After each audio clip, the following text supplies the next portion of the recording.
हम सब अपना अपना रोल अगर अदा करें और इस बात को बिल्कुल, अगर मैं कहूँ कि नहीं जी, मैं मिसाल देता हूँ कि CDA जो है वो एक ऐसा इदारा है जो ठीक ना करना नामुमकिन सा काम है। मतलब अगर जितने इदारे मैंने अभी तक देखे हैं, चाहे पंजाब में चाहे फेडरल में, उससे ज़्यादा मुश्किल इदारा कोई भी नहीं है। अब मैं अपनी टीम को कह रहा था यही बात कि अगर हम इसको ना ठीक कर सके तो इसका मतलब है हम नाकाम हैं। अगर एटलीस्ट इतना तो कर दें कि अगर मुझे पता है कि अगर CD में मुझे भी काम होगा तो मुझे भी 10 लाख रुपए तो देने पड़ेंगे तो काम ठीक होगा। अगर ये बात मुझे पता है कि आज मैंने लंदन में मुझे इस टाइम 10,000 पाउंड चाहिए, तो मुझे 5 पाउंड का नोट की तस्वीर आ जाएगी, उस पर नंबर होगा और उसके बाद वो नंबर मैंने दिखाना है लंदन में और मुझे 10,000 पाउंड घंटे बाद मिल जाएंगे। और उसके बाद कहेंगे यहाँ पे तो कोई पैसे यहाँ पाकिस्तान से नहीं जा रहे बाहर, और हम सारे कहेंगे जी नहीं मनी चेंजर तो बहुत अच्छा काम कर रहे हैं, तो हम बेवकूफ़ों की दुनिया में रह रहे हैं। हम लिटरली अगर हक़ाइक़ को नहीं सामने रखेंगे तो फिर तो ऐसे ही चलेगा सारा काम। अगर मसला सामने रखेंगे और उसके बाद ठीक, मैं तो आज भी हक़ में हूँ कि मनी चेंजर का काम होता है जहाँ टूरिस्ट आता है, जहाँ पे बहुत सारे लोग दुनिया से आते हैं और यहाँ पे उनको मनी चेंजर चाहिए होता है। आप बैंकों में जाएं, बैंकों से जाके कहें कि हमारा पैसे चेंज करें, पैसे लें, बैंक अकाउंट रखे हों, आपको मनी चेंजर्स की ज़रूरत नहीं है। मनी चेंजर्स हमने सिर्फ इसलिए रखे हुए हैं माजरत के साथ कि हम अपने पैसों का बंदोबस्त कर सकें, सिर्फ इसलिए, वरना कोई या टूरिस्ट आके पैसे चेंज नहीं कराता। और हर तरह की वो फैसिलिटीज़ देते हैं, आपको घंटे में चाहिए पैसे, आपको बैंक में चाहिए पैसे, आपको किस तरीके से चाहिए पैसे। मैं DGFIA से यही बात कर रहा था कि अब और इस टाइम हमने कराची में 6-7 इन्होंने मुझे अपडेट किया है, बड़े इम्पोर्टेंट ग्रुप्स हैं जिनकी इस तरह की ट्रांजैक्शंस पकड़ी हैं। उनके साथ मैंने इनको कहा कि बिल्कुल कहीं पे कोई रियायत नहीं होगी। उसकी वजह ये है कि अगर इन हालात में भी कोई इस तरह करके पैसे भेज रहा है तो वो माफ़ी का हकदार नहीं है बिल्कुल भी। लेकिन मसला हमें पता है, हमने फाइनेंस मिनिस्टर साहब से भी मीटिंग की है कि आप इनसे पूछें कि ये मनी चेंजर्स क्या कर रहे हैं, मनी चेंजर्स के थ्रू हमें क्या फ़वाइद हैं और क्या नुकसानात हैं, और ये काम हम बैंक से क्यों नहीं कर सकते। तो खैर इंशाअल्लाह ताला उसके ऊपर भी हम काम कर रहे हैं। दूसरी इम्पॉर्टेंट बात, हमने एक तकरीबन प्रपोज़ल बना ली है। हमारे थोड़े नए लोग आए हैं तो थोड़ा हो सकता है उसकी वजह से लेट हो जाए। हम जल्द प्रपोज़ल लेके जा रहे हैं प्राइम मिनिस्टर साहब के पास। जो जेन्युइन बिजनेसमैन हैं उनको वीज़े के इशू आते हैं। आपको ये 3-4 ममालिक हैं जिनका चाइना, USA, यूरोप, UK, यही तकरीबन ममालिक हैं जहाँ पे आप लोगों की प्रायोरिटी होती है वीज़े लगे हों। तो जब हमने काफ़ी स्टडी किया है, सारा कुछ किया, होता क्या है कि जो लोग गलत तरीके से वीज़ा लेने की कोशिश करते हैं उस चक्कर में सब के सब जद में आ जाते हैं। तो हमने काफ़ी सोचा कि इसके ऊपर क्या करें, और अब लेट्स सी कि कैबिनेट क्या अप्रूव करेगी, प्राइम मिनिस्टर साहब हमें क्या फ़ीडबैक देंगे। लेकिन हम एक प्रपोज़ल लेके जा रहे हैं जिसमें हमने इन तमाम ममालिक को ऑन बोर्ड किया कि जी अगर हम बिजनेसमैन के लिए एक सेपरेट पासपोर्ट जारी करें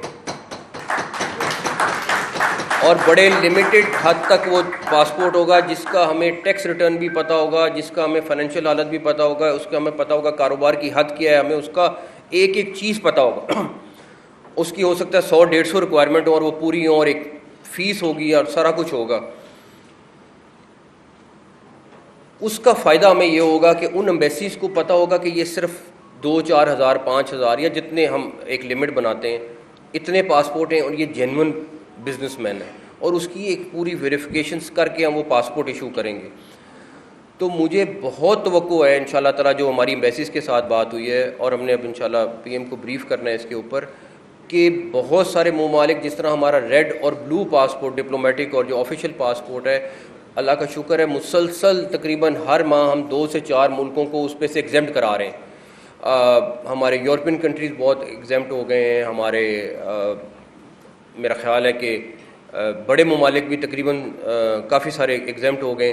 तो हम उस पासपोर्ट को उनके साथ ला के कहीं ना कहीं खड़ा कर सकते हैं, जिसका फ़ायदा हम पाकिस्तानियों को भी है, हमारी रेटिंग्स भी बेहतर होंगी प्लस इस टाइम हमारी कोशिश है कि ऑल्दो 20-25 नंबर ऊपर आई है, लेकिन इस टाइम हमारी टॉप प्रायोरिटी है कि हम अपना ये जो 99-100 पे रेटिंग है, ये इंशाल्लाह ताला अगले 2 साल में इसको 50 और 60 के दरमियान में कहीं पे ले आए इंशाल्लाह ताला। तो जो तनवीर साहब ने बात की कि अलहदा काउंटर बने होंगे, जब वो पासपोर्ट आएगा तो उसके लिए हर चीज़ अलहदा हो जाएगी इंशाल्लाह ताला, और वो हमारे बिजनेसमैन के लिए एक ऐसी चीज़ होगी जिसको वो प्राउडली ले सकेंगे, और उसकी पहले हम आपको फ़ीचर्स बताएंगे, लेकिन अभी इसको डेफिनेटली हमें पहले पीएम से अप्रूवल करानी है, फिर कैबिनेट से करानी है, लेकिन मुझे बड़ी उम्मीद है कि ये अगर हम कर गए तो इससे हमारी बहुत बिजनेस कम्युनिटी सेटिस्फाई होगी। रोशन डिजिटल अकाउंट का आप जैसे कह रहे थे कि ऑलरेडी लिमिट बढ़ गई हुई है, सारा कुछ हो गया हुआ है। एक चीज़ मैं बताऊं और कि हाउसिंग के सिलसिले में प्राइम मिनिस्टर तकरीबन मेरा ख्याल है डेली मीटिंग कर रहे हैं, और मुझे बहुत उम्मीद है कि वो जल्द इसके ऊपर कोई आप लोगों को अच्छी खुशखबरी सुनाएंगे। मगर आपको पता है कि IMF के अपने मसाइल हैं, हमारे बजट के अपने मसाइल हैं, तो उसके दरमियान रह के वो क्या हल निकाल सकते हैं। मेरा ख्याल है कि वो बहुत अच्छे तरीके से कुछ काम कर रहे हैं। तो ये जो आप लोगों ने बात की उस पर आप लोगों को इंशाल्लाह कुछ ना कुछ खबर ज़रूर और जल्द आएगी इंशाल्लाह ताला।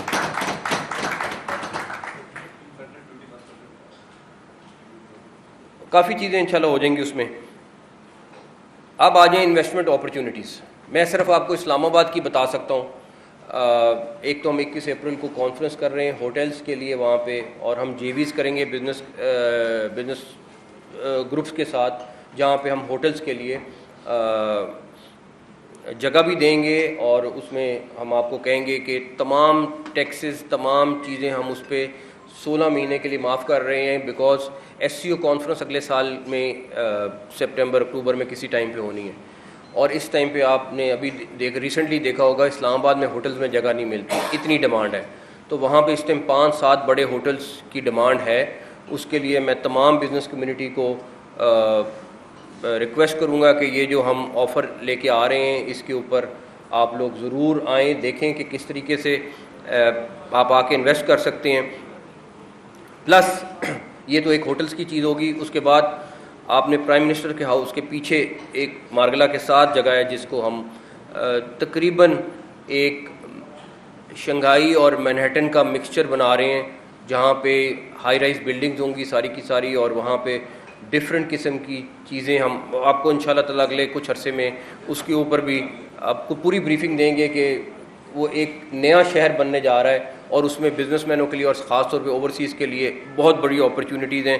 लेकिन मेरा ख्याल है उस बेहतर है कि हम उसकी एक तफसील के साथ आपको ब्रीफिंग दें ताकि सारे इन्वेस्टमेंट के लिए वहाँ पे आ सकें। आज अभी हम एक मीटिंग कर रहे थे जिसमें एक आइलैंड है बलूचिस्तान में, अस्तोरा आइलैंड है। आप यकीन करें वो 7 किलोमीटर 2.5 किलोमीटर का आइलैंड है। मैं आपको सिर्फ इतना कह सकता हूँ कि अगर वो आप आइलैंड देख लें और अगर हमारे वहाँ रिजॉर्ट बने हों तो आप लोगों में से कोई भी आइंदा मालदीव नहीं जाएगा, ये मैं आपको बता सकता हूँ। मैं कोशिश कर रहा हूँ कि कल चीफ मिनिस्टर साहब के साथ बलूचिस्तान के साथ वहाँ जाऊँ, जाके हम देखें क्या करना है। इवन हमें अगर रोड शो की ज़रूरत है हम रोड शो करें उसके लिए। लेकिन मेरा ख्याल है कि वो एक बहुत बड़ा हमारे लिए, पाकिस्तान के लिए बहुत बड़ी चीज़, खूबसूरत जगह हो सकती है।